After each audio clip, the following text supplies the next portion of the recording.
Les saluda el pastor Melitón Mojica de la Iglesia Comunidad de Fe en Español. Hoy llegaremos al último capítulo de Hebreos y lo estudiaremos con mucho detenimiento de la manera que hemos hecho con los capítulos anteriores.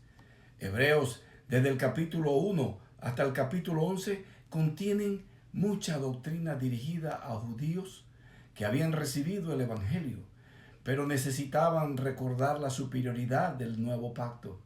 Repetidamente hemos visto instrucciones piadosas en Hebreos a estos judíos creyentes y ahora también aplicada a nosotros. El autor nos exhortó en el capítulo 12 a correr la carrera de la fe con paciencia en busca de la paz y la santidad. Las exhortaciones prácticas sobre esto se encuentran en este capítulo 13 que vamos a estudiar. Aquí, en este capítulo 13, hay un patrón de enseñanza que está dirigido a través de todo el Nuevo Testamento. Doctrina y luego deber. Posición y práctica. El capítulo 13 no es una ocurrencia tardía. La verdadera fe exige una vida verdadera. Este siempre ha sido el caso para el creyente en Cristo. Jesús repetidamente dejó claro esto. Mira lo que nos dice allá en Mateo capítulo 12, versículo 33. O hagan ustedes bueno el árbol y bueno su fruto, o hagan malo el árbol y malo su fruto, porque por el fruto se conoce el árbol.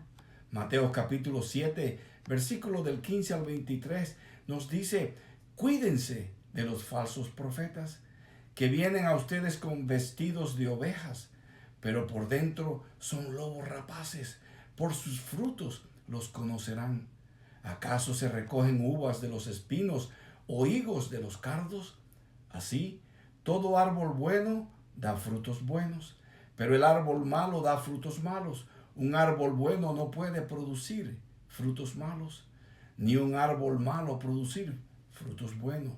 Todo árbol que no da buen fruto es cortado y echado al fuego. Así que, por sus frutos los conocerán. No todo el que me dice, Señor, Señor, entrará en el reino de los cielos, sino el que hace la voluntad de mi Padre que está en los cielos. Muchos me dirán en aquel día, Señor, Señor, ¿no profetizamos en tu nombre y en tu nombre echamos fuera demonios y en tu nombre hicimos muchos milagros? Entonces les declararé, jamás los conocí, apártense de mí los que practican la iniquidad. Aquí está lo que el capítulo de Hebreos 13, la ética práctica de la vida cristiana, que nos ayuda a llevar el Evangelio al mundo y glorificar a nuestro Dios Todopoderoso. ¿Cómo podemos llevar el Evangelio a otras personas, a nuestros familiares, hablarle y testificarles de nuestro Señor Jesucristo, cuando nuestra vida no refleja una vida de obediencia a nuestro Señor Jesucristo? Mira lo que nos dice Mateo capítulo 5, versículo 16. Así brille la luz de ustedes delante de los hombres, para que vean sus buenas acciones y glorifiquen a su Padre que está en los cielos. Alexander McLaren nació en el 826 y murió en 1910. El mundo toma su noción de Dios sobre todo, de aquellos que dicen que pertenecen a la familia de Dios. Nos leen mucho más de lo que leen la palabra de Dios, la Biblia. Nuestro comportamiento, particularmente la ética, debe reflejar nuestra comprensión de las doctrinas bíblicas. La doctrina es la base sobre la cual se basa la ética divina. Debemos entender que la ética no se basa en los sentimientos. No podemos tener una ética piadosa sin una comprensión piadosa de las Escrituras. Algunos argumentan todo lo que necesitamos es amor, pero incluso el amor requiere un estándar. Mire a su alrededor la exhibición impía de amor sin los estándares de Dios. Desechar la doctrina mientras se mantiene la ética, es como tratar de mantener su casa intacta mientras se eliminan los cimientos o las fundaciones. La ética cristiana exige una doctrina y una relación correctas con nuestro Señor Jesús. Todo mandamiento moral en las Escrituras presume la fe en Cristo Jesús.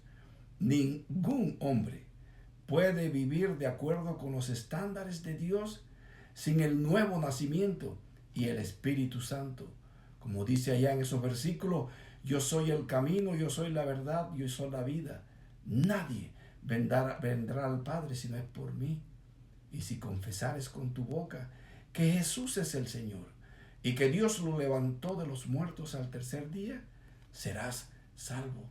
Dios demanda lo que desea y da lo que demanda, como lo dijo bien claro Agustín. Mateo capítulo 12, versículo 35, que nos dice: o hagan ustedes bueno el árbol y bueno su fruto, o hagan malo el árbol y malo su fruto, porque por el fruto se conoce el árbol. Camada de víboras, ¿cómo pueden hablar cosas buenas siendo malos? Porque de la abundancia del corazón habla la boca. El hombre bueno de su buen tesoro saca cosas buenas, y el hombre malo de su mal tesoro saca cosas malas. Primera de Corintios capítulo 13 también nos dice: y ahora permanecen la fe, la esperanza, el amor, estos tres, pero el mayor de ellos es el amor. Mientras Jesús se preparaba para la cruz, en la noche de su arresto repetidamente dio a sus discípulos una orden. Juan capítulo 15, versículo 9 al 14, que nos dice: como el Padre me ha amado, así también yo los he amado. Permanezcan en mi amor. Si guardan mis mandamientos, permanecerán en mi amor, así como yo he guardado los mandamientos de mi Padre y permanezco en su amor. Estas cosas les he hablado para que mi gozo esté en ustedes y su gozo sea perfecto. Este es mi mandamiento, que se amen los unos a los otros, así como yo los he amado. Nadie tiene un amor mayor que este, que uno dé su vida por sus amigos. Ustedes son mis amigos si hacen lo que yo les mando. Aquí, en el último capítulo de Hebreos 13, vemos el mismo patrón, una exhortación a amarnos mientras anticipamos ansiosamente el regreso de nuestro Señor Jesús. Hebreos capítulo 13, versículo 1 al 3, el tema de hoy, comienza hablando del amor para con los hermanos. Había algunos que tenían la severidad de su trato con aquellos que en algunas crisis no habían tenido el valor de mantenerse firmes a lo que se les había predicado del Evangelio. Era pues necesario conservar la unidad en estos momentos difíciles y aplicar el amor para que hubiera más resistencia. Hebreos 13, versículo 1 al 3 nos dice: permanezca o continúe el amor fraternal. No se olviden de mostrar hospitalidad, porque por ella algunos, sin saberlo, hospedaron ángeles. Acuérdense de los presos, como si estuvieran presos con ellos, y de los maltratados, puesto que también ustedes están en el cuerpo. El texto que acabamos de leer, Hebreos 13, capítulo 13, del 1 al 3, el cuerpo de Cristo es la familia de Dios y debemos ser conocidos por nuestro amor, como nos dijo Juan capítulo 13, versículo 35, por amor a Dios y por amor a los demás. Este capítulo contiene una serie de exhortaciones, al parecer muy diversas, que el autor sagrado trata de cubrir de varias maneras. En ello se deja ver el carácter ya mencionado. Romanos capítulo 12, versículo 9 al 10 nos dice: el amor sea sin hipocresía, aborreciendo lo malo, aplicándose a lo bueno. Sean afectuosos unos con otros con amor fraternal, con honra, dándose preferencia unos a otros. Primera de Pedro, capítulo 1, versículo 22 al 23 también nos dice: puesto que en obediencia a la verdad ustedes han purificado sus almas para un amor sincero de hermanos, ámense unos a otros entrañablemente, de corazón puro, pues han nacido de nuevo, no de una simiente corruptible, sino de una que es incorruptible, es decir, mediante la palabra de Dios que vive y permanece. Este amor fraternal, visto en el versículo 1, es exclusivo de la familia de Dios. Solo es posible porque Dios nos ha dado una nueva vida, una nueva naturaleza, y ha puesto su espíritu dentro de nosotros. Él está en nosotros por el nuevo nacimiento. La hermandad cristiana solo se encuentra en Cristo. Es a través de Cristo y nuestra unión con Él que participamos en gracia de su filiación. En Él somos aceptados como hijos de Dios, coherederos con Cristo y hermanos y hermanas. Y así es para nuestra hermandad como la familia de Dios, nuestro amor como hermanos y hermanas. Su amor por nosotros es la fuente de nuestro amor mutuo. Mira lo que nos dice Juan capítulo 15, del versículo 12 al 17. Este es mi mandamiento, que se amen los unos a los otros, así como yo los he amado. Nadie tiene un amor mayor que este, que uno dé su vida por sus amigos. Ustedes son mis amigos si hacen lo que yo les mando. Ya no los llamo siervos, porque el siervo no sabe lo que hace su señor, pero los he llamado amigos, porque les he dado a conocer todo lo que he oído de mi Padre. Ustedes no me escogieron a mí, sino que yo los escogí a ustedes y los designé para que vayan y den fruto, y que su fruto permanezca, para que todo lo que pidan al Padre en mi nombre se lo conceda. Esto les mando, que se amen los unos a los otros. El amor fraternal es el fruto del Espíritu Santo, como también allí nos lo dice Gálatas capítulo 5, versículo 22 al 23. Pero el fruto del Espíritu es amor, gozo, paz, paciencia, benignidad, bondad, fidelidad, mansedumbre, dominio propio. Contra tales cosas no hay ley. Es posible que no amemos a nuestros hermanos o hermanas en Cristo. ¿Y qué hay de esos hermanos que no son prudentes? Mira lo que nos dice Primera de Juan capítulo 4, del versículo 7 al 13.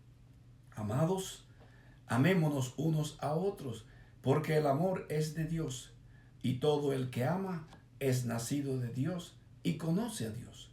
El que no ama no conoce a Dios, porque Dios es amor. En esto se manifestó el amor de Dios en nosotros, en que Dios ha enviado a su Hijo unigénito, el único, al mundo para que vivamos por medio de Él. En esto consiste el amor, no en que nosotros hayamos amado a Dios, sino en que Él nos amó a nosotros y envió a su Hijo como propiciación por nuestros pecados. Amados, si Dios así nos amó, también nosotros debemos amarnos unos a otros. A Dios nunca lo ha visto nadie. Si nos amamos unos a otros, Dios permanece en nosotros y su amor se perfecciona en nosotros. En esto sabemos que pertenecemos en Él y Él en nosotros, en que nos ha dado de su Espíritu. Igual lo vemos en 1 Corintios capítulo 13, versículo 13. Pero ahora la fe, la esperanza, el amor acatan estos tres, pero el más grande de estos es el amor. El amor cristiano es un testimonio para el mundo alrededor de nosotros. Cuando caminamos en amor el uno del otro, es un poderoso testimonio del señorío de que Cristo está en nuestras vidas. Juan capítulo 13, versículo 34-35, Jesús hablándole a sus discípulos les dijo: un nuevo mandamiento les doy, que se amen los unos a los otros, como yo los he amado. Que también se amen los unos a los otros. Con esto todos los hombres sabrán que ustedes son mis discípulos, si se aman los unos a los otros. Este tipo de amor no se encuentra fuera del reino de Dios. Nosotros amamos porque Él nos amó primero, como nos dijo allí Primera de Juan capítulo 4, versículo 19. El amor cristiano visto en nuestras vidas da testimonio de nuestra salvación. Primera de Juan capítulo 3, 14 al 22 nos dice: nosotros sabemos que hemos pasado de muerte a vida porque amamos a los hermanos. El que no ama permanece en muerte. Todo el que aborrece a su hermano es un asesino. Y ustedes saben que ningún asesino tiene vida eterna permanente en él. En esto conocemos el amor, en que Él puso su vida por nosotros. También nosotros debemos poner nuestras vidas por los hermanos. Pero el que tiene bienes de este mundo y ve a su hermano en necesidad y cierra su corazón contra él, ¿cómo puede morar el amor de Dios en él? Hijos, no amemos de palabra ni de lengua, sino de hecho y en verdad. En esto sabremos que somos de la verdad y aseguramos nuestros corazones delante de Él en cualquier cosa que nuestro corazón nos condene. Porque Dios es mayor que nuestro corazón y Él sabe todas las cosas. Amados, si nuestro corazón no nos condena, confianza tenemos delante de Dios y todo lo que pidamos lo recibimos de Él, porque guardamos sus mandamientos y hacemos las cosas que son agradables delante de Él. Todavía no podemos ver con nuestros ojos nuestros nombres escritos en el libro de la vida, pero el amor a los hermanos, ese amor fraternal, es un consuelo en estos momentos.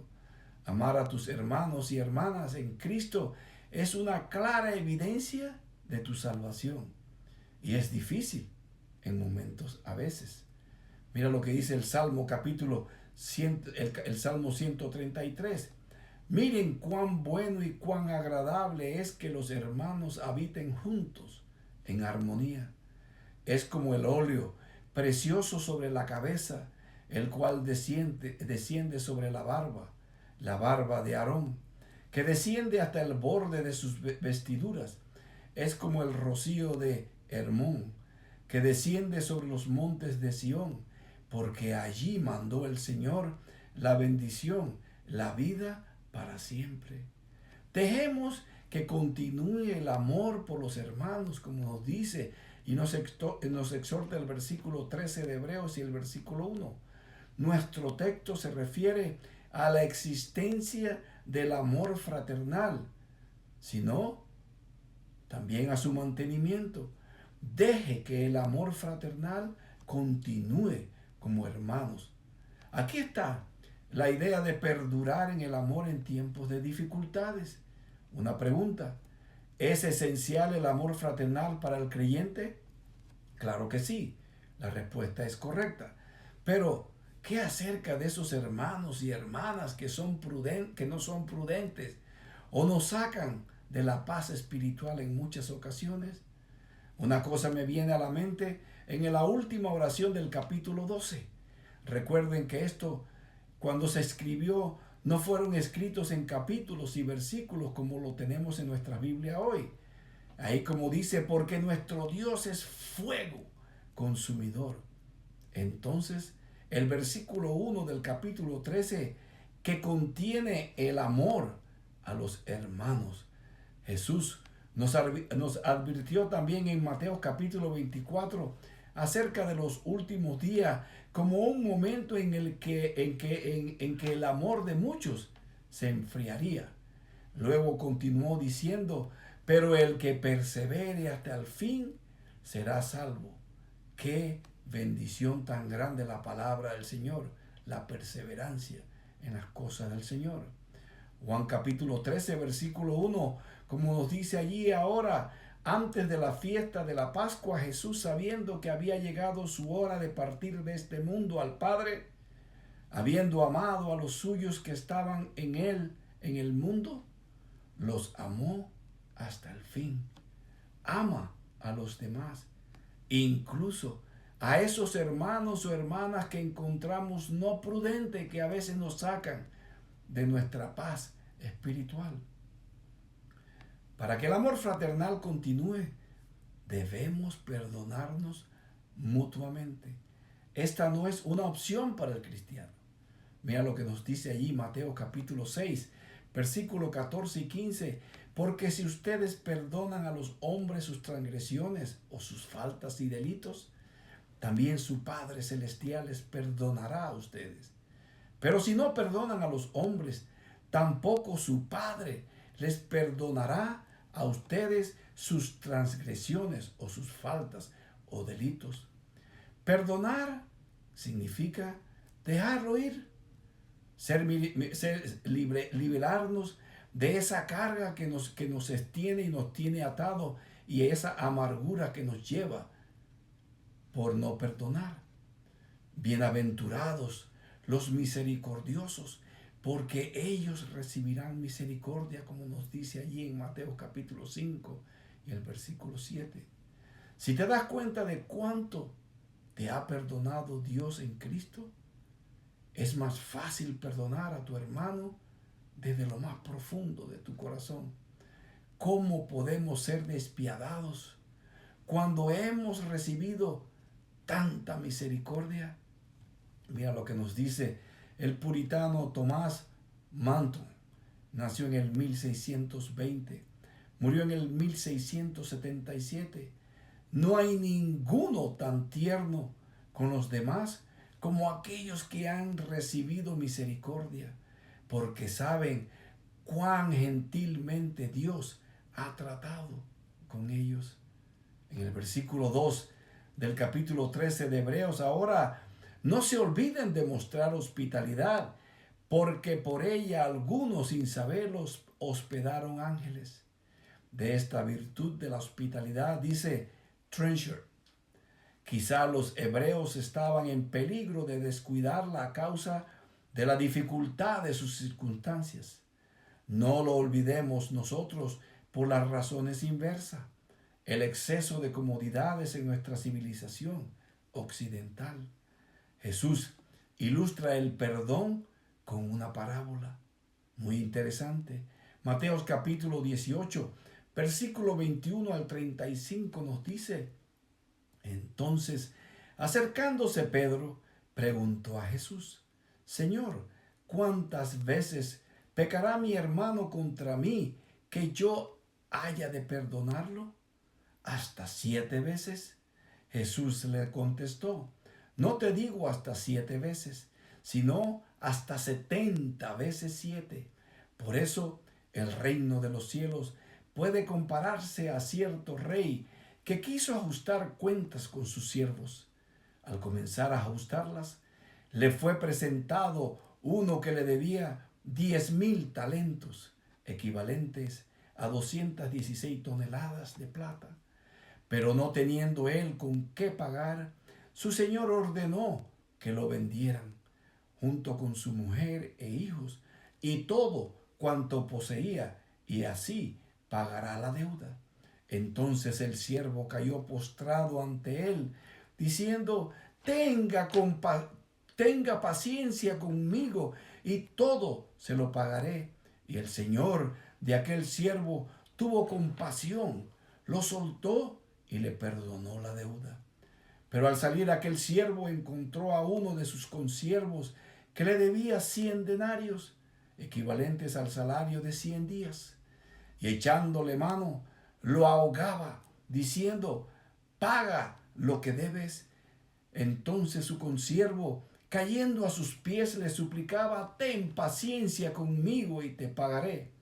Sin embargo, él no quiso, sino que fue y lo echó en la cárcel hasta que pagara lo que debía.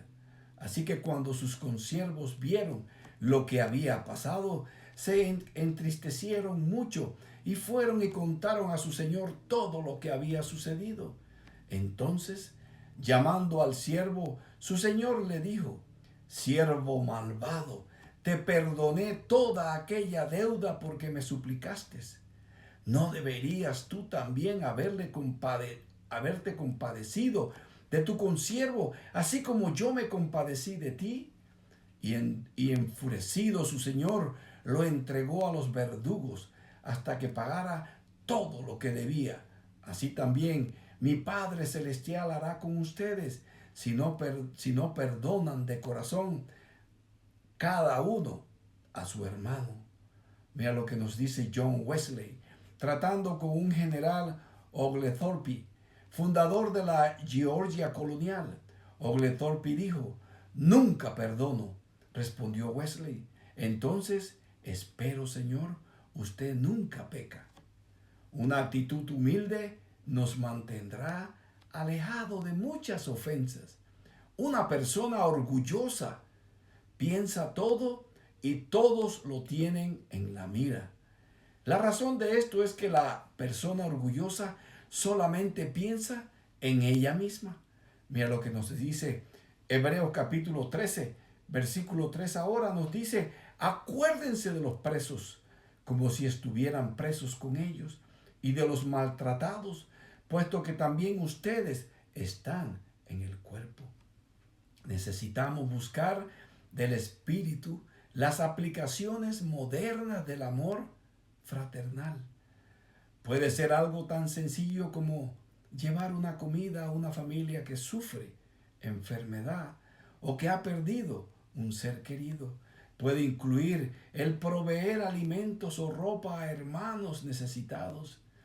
Viene pues otra virtud que el Señor Jesús tiene en mucho, como vemos aquí en Mateo capítulo 25, el versículo 36, que dice: estaba desnudo y me vistieron, enfermo y me visitaron, en la cárcel y vinieron a mí.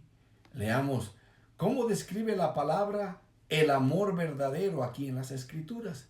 Primera de Corintios capítulo 13, versículo del 1 al 13 nos dice: si yo hablara lenguas humanas y angélicas, pero no tengo amor, he llegado a ser como un metal que resuena o címbalo que retiñe. Y si tuviera el don de profecía y entendiera todos los misterios y todo con el conocimiento, y si tuviera toda la fe como para trasladar montañas, pero no tengo amor, nada soy. Y si diera todos mis bienes para dar de comer a los pobres, y si entregara mi cuerpo para ser quemado, pero no tengo amor, de nada me aprovecha. El amor es paciente, es bondadoso. El amor no tiene envidia. El amor no es jactancioso, no es arrogante, no se porta indecorosamente, no busca lo suyo, no se irrita, no toma en cuenta el mal recibido. El amor no se regocija de la injusticia, sino que se alegra con la verdad. Todo lo sufre, todo lo cree, todo lo espera, todo lo soporta. El amor nunca deja de ser. Pero si hay dones de profecía, se acabarán. Si hay lenguas, cesarán. Si hay conocimiento, se acabará. Porque en parte conocemos y en parte profetizamos. Pero cuando venga lo perfecto, lo incompleto se acabará. Cuando yo era niño, hablaba como un niño, pensaba como niño, razonaba como niño, pero cuando llegué a ser hombre, dejé las cosas de niño, porque ahora vemos por espejo, veladamente, pero entonces veremos cara a cara. Ahora conozco en parte, pero entonces conoceré plenamente como he sido conocido. Y ahora permanecen la fe, la esperanza, el amor, estos tres, pero el mayor de ellos es el amor. La esencia del amor es descubrir las necesidades de otros y tomar acción para satisfacerlas.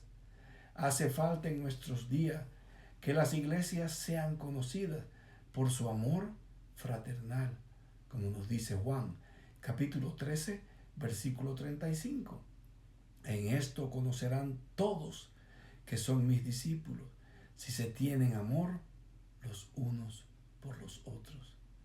Dios me los bendiga. Oremos los unos por los otros y que nuestro amor el uno por el otro aumente. Hasta pronto.